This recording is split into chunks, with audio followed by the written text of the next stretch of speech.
Islam seperti laki-laki maupun perempuan ya. Kita pahami dalam sejarah Islam banyak sekali juga perempuan yang memimpin ya. Jauh sebelum Islam hadir itu sudah ada namanya Ratu Bilqis, itu sudah diabadikan juga dalam Quran.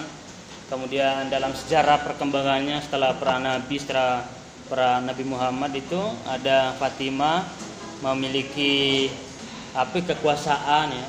Kemudian Aisyah pernah memimpin perang gitu ya. Jadi banyak sekali di dunia Arab yang pernah terjadi dan di Indonesia juga begitu ya. Di Indonesia pemimpin perempuan itu sangat banyak ya. Ada Dewi Sartika ya, ada Raden Ajeng Kartini itu. Banyak sekali. Nah, memang perdebatan dalam Islam antara laki-laki dan perempuan manakah yang lebih bagus memimpin ya. Itu tidak ada kejelasan dalam Islam yang mana yang seharusnya menjadi pemimpin.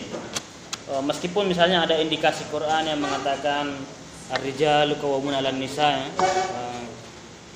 Laki-laki pemimpin bagi perempuan, tapi dari para mufassir itu sangat berbeda cara menafsirkan tuh ayat itu. Tidak kata rijal dalam Quran itu bukan ada yang mengatakan bukan berarti itu adalah jenis kelamin, tetapi dia merupakan sifat gitu, karakter gitu. Jadi ada yang mengatakan itu bukan laki-laki terjemahannya ya atau maknanya, tetapi melindungi gitu. Jadi yang mampu melindungi, yang mampu menghidupi. Nah, ayat itu menarik ketika melihat perkembangan masa kini ya. Antara konteks turunnya ayat itu di mana perempuan bukan manusia sebenarnya ya. Jadi pada era jahiliyah itu perempuan itu masih mending kalau dikatakan manusia nomor 2, yaitu sudah lebih meningkat. Tetapi waktu itu perempuan adalah benda ya, yang bisa diwariskan dan bisa diperjualbelikan. Jadi persepsi Arab di masa Arab jahiliyah itu perempuan itu bukanlah kelas manusia ya, dia properti. Maka dia bisa diperjualbelikan sebagai budak gitu. Nah, itu bayangkan konteks perempuan ketika ayat ini turun itu sangat berbeda dengan konteks perempuan masa kini. Ya sekarang banyak sekali perempuan yang hampir semua perempuan hari ini bekerja itu. Bekerja bahkan masuk perusahaan tengah malam pulangnya, itu sangat berbeda di masa dulu ya. Di masa dulu sangat siang pun itu nggak boleh keluar. Kenapa? Karena rawan dengan musibah tuh. Ya akan ditawan, akan diperjualbelikan karena undang-undang tidak ada yang mengatur itu, tidak ada jaminan hak perempuan dan sebagainya. Itu sangat berbeda. Jadi memahami satu ayat itu sangat dalam maknanya dan harus dimengerti konteks dan teksnya gitu ya. Maka menafsirkan Quran itu sendiri banyak sekali ulama-ulama kontemporer yang memberikan corak penafsiran yang berbeda ya. Seperti misalnya Pak Surahman, dia memberikan jalur alternatif dalam menafsir, dalam memahami Quran, yaitu teori bolak-balik namanya ya. Teori movement itu double movement, dia teori bolak-balik, artinya memahami apa yang Anda baca. Misalnya Anda membaca Quran, Anda tidak boleh memahami apa yang tertulis, tapi Anda harus menelusuri sejarah di waktu turunnya ayat itu. Jadi ketika ayat itu bicara laki-laki dan perempuan, Anda teliti ya, para peneliti-peneliti barat misalnya dan timur itu sudah meneliti bagaimana sih konsep perempuan di masa jahiliyah itu dan setelah Islam datang, itu sangat berbeda. Maka meskipun ada hadis ya juga mengatakan, meskipun itu kontroversi ya, antara hadis yang mengatakan bahwa ketika perempuan diserahkan urusan itu pada perempuan, maka tibalah kehancurannya atau tunggulah kehancurannya. Itu ayat politik, itu hadis politik yang sangat lemah, itu sangat lemah sekali. Karena itu hadis itu muncul ketika perebutan kekuasaan itu antara misalnya di era Fatimiyah ya, di era Aisyah. Jadi ada golongan-golongan kepentingan antara laki-laki dan perempuan, itu pernah terjadi perebutan wilayah, perebutan kekuasaan. Maka laki-laki yang mendominasi waktu itu sangat kaget ketika misalnya kok perempuan bisa memimpin ya, yang dulunya tidak ada apa-apanya itu. Nah, bahkan akhlak ya, kita memahami akhlak itu dari Islam itu sendiri. Nabi Muhammad itu luar biasa mengangkat derajat perempuan yang sangat luar biasa yang belum pernah sebelumnya ya, di tanah Arab itu. Misalnya di masa perempuan itu, laki-laki disebut laki-laki di era Arab Jahiliyah, sejauh mana dia mampu memperistri sebanyak-banyaknya. Ya, itu disebut laki-laki. Itu persepsi jahiliyah itu. Bahkan perempuan waktu itu bisa digilir banyak laki-laki, nanti ketika hamil dia memilih satu. Itu bayangkan perempuan begitu tidak berharganya di waktu itu.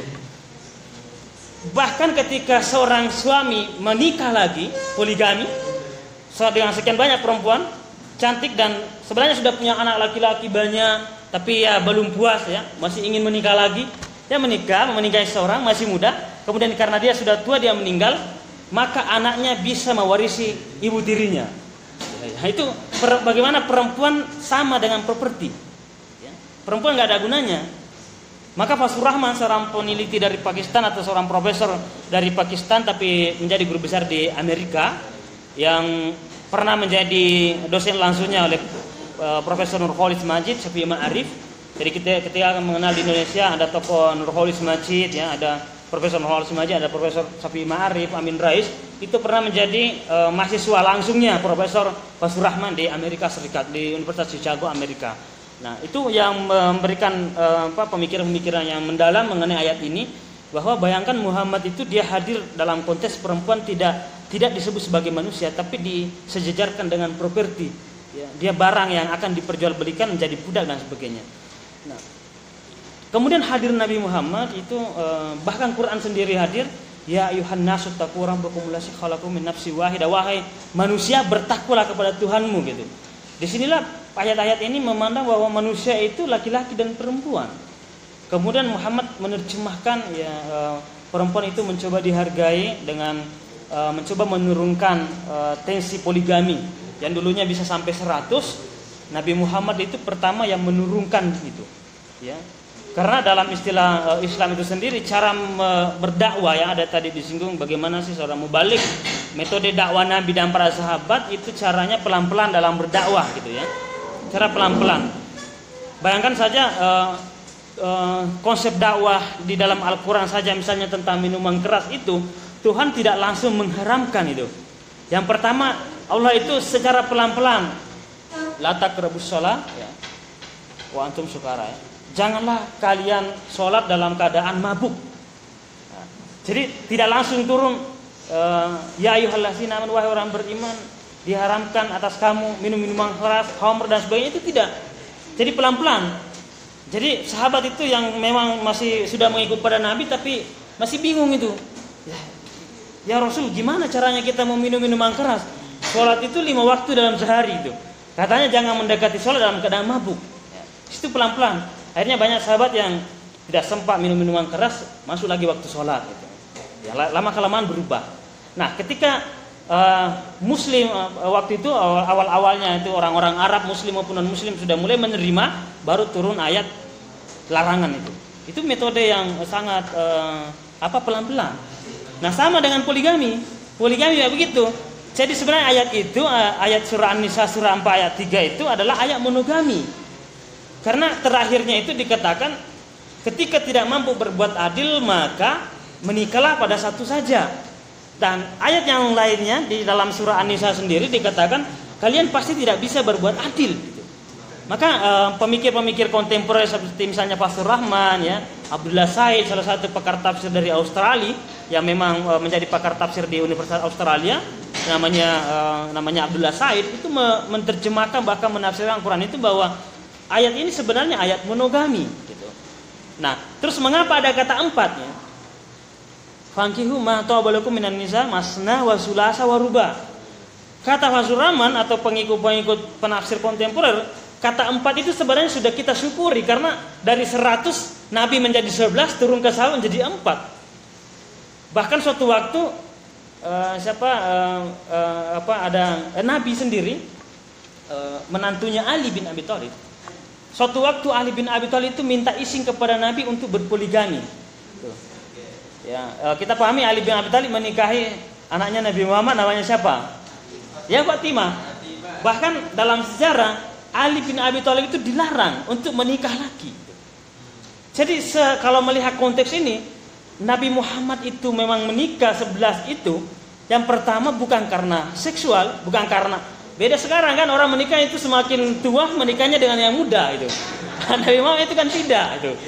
Jadi Barat mengatakan Muhammad itu hiperseks ya. Muhammad itu sebenarnya tidak ya. Kalau nafsu Muhammad itu menikah, pasti dia menikahi gadis-gadis pada awalnya kan menikah dengan janda-janda umur 40 tahun gitu. Nah, itu kan menandakan Muhammad itu menikah bukan karena seksual, bukan karena hasrat biologisnya, itu bukan. Dia ada orientasi masa depan. Nah, luar biasa kan Khadijah ini dalam memandu jalannya Islam itu bersama Muhammad. Itu luar biasa. Ya, dia adalah ummul mukminin ya. Dia ibunya para orang-orang muslim, itu luar biasa perjuangannya. Hartanya yang kaya raya, sebagai nomor 1 kaya raya dia di Arab Saudi waktu itu, di Saudi Arabia atau di Timur Tengah, itu semuanya diserahkan untuk perjuangan Islam. Itu luar biasa ya. Dan Muhammad itu banyak sekali menikah dengan para janda yang memang mati di medan perang suaminya gitu. Dia hadir pada posisi itu. Nah, kalau melihat sejarah seperti ini, itu kok tampak bertolak belakang dengan orang yang berpoligami hari ini gitu. Ya. Katanya mengikuti sunnah Nabi, tapi milih yang muda-muda itu ya, masih segar-segar itu. Itu kan itu bisa dipertanyakan tuh. Nah, yang selanjutnya itu bisa dipahami dari konteks kesejarahan turunnya ayat itu. Turunnya ayat itu dikatakan ketika kamu tidak bisa berbuat adil ya pada istri-istri ya, pada istrimu, maka nikahilah. Nah, tapi diawali dengan anak yatim, bicara anak yatim waktu itu ya.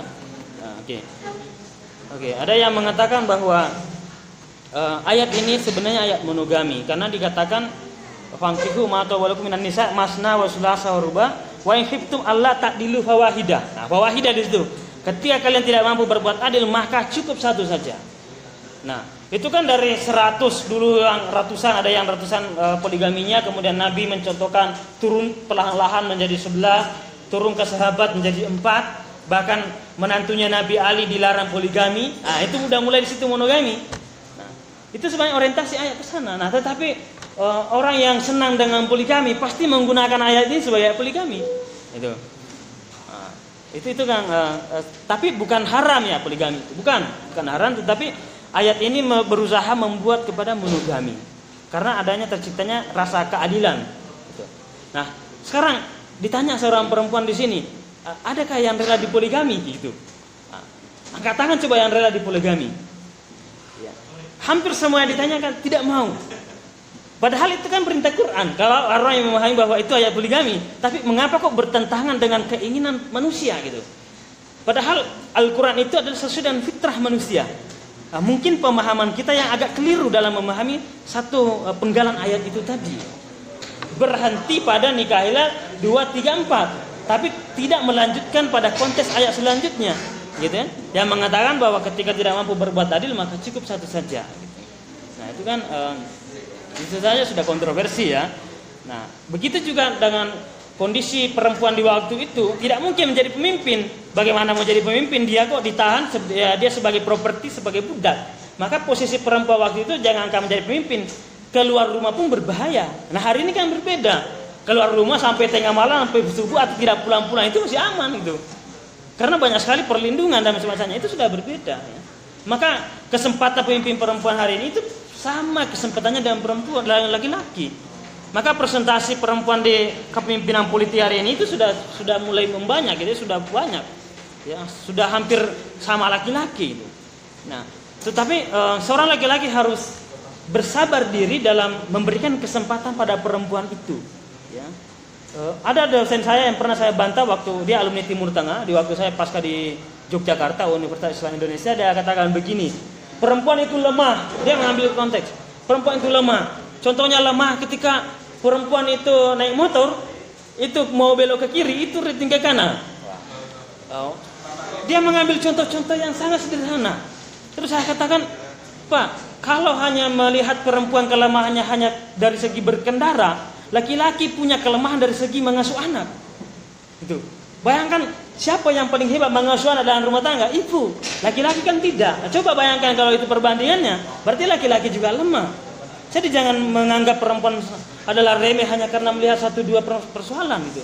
Tapi di sisi lain laki-laki punya kelemahan dan perempuan punya luar biasa perjuangan yang luar biasa, yang ketika laki-laki mau bersabar diri melihat itu bisa menjadi hadir di tengah-tengah mereka sebagai mitra gitu.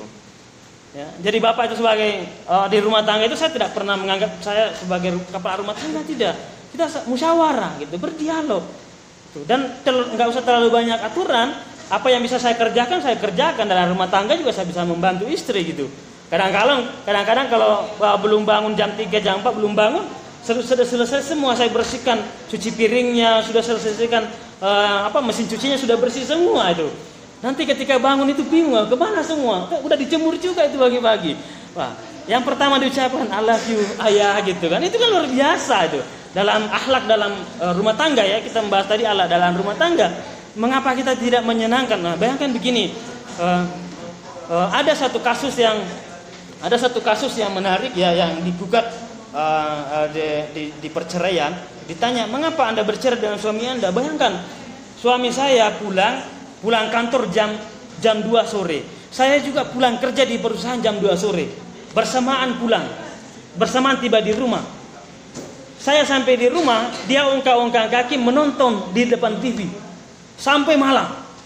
Saya itu mulai dari pulang, saya menjaga 3 anak, kemudian saya cuci piring, saya menyiapkan makan, menyiapkan pisang goreng, menyiapkan kopi. Bayangkan, siapa yang paling banyak bekerja di rumah dan di luar daripada laki-laki? Pulang laki-laki itu seolah-olah saya sebagai bos itu ya.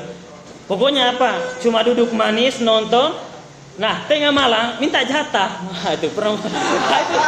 Itu yang jadi masalah itu ya. Oke. Sejak dia pulang kerja, dia bersifat dingin, nggak pernah tanyakan anaknya, nggak pernah tanyakan istrinya, capek apa enggak. Tiba-tiba malam minta jatah, istrinya nggak bisa itu, sudah capek karena nggak dibantu gitu. Nah, mengapa? Kok seorang suami nggak tega sekali gitu ya? Apakah dia tergelincir pada ayat itu bahwa laki-laki itu adalah pemimpin bagi perempuan dan perempuan itu bebas diapain saja? Itu boleh, itu penafsiran yang keliru, tidak manusiawi gitu.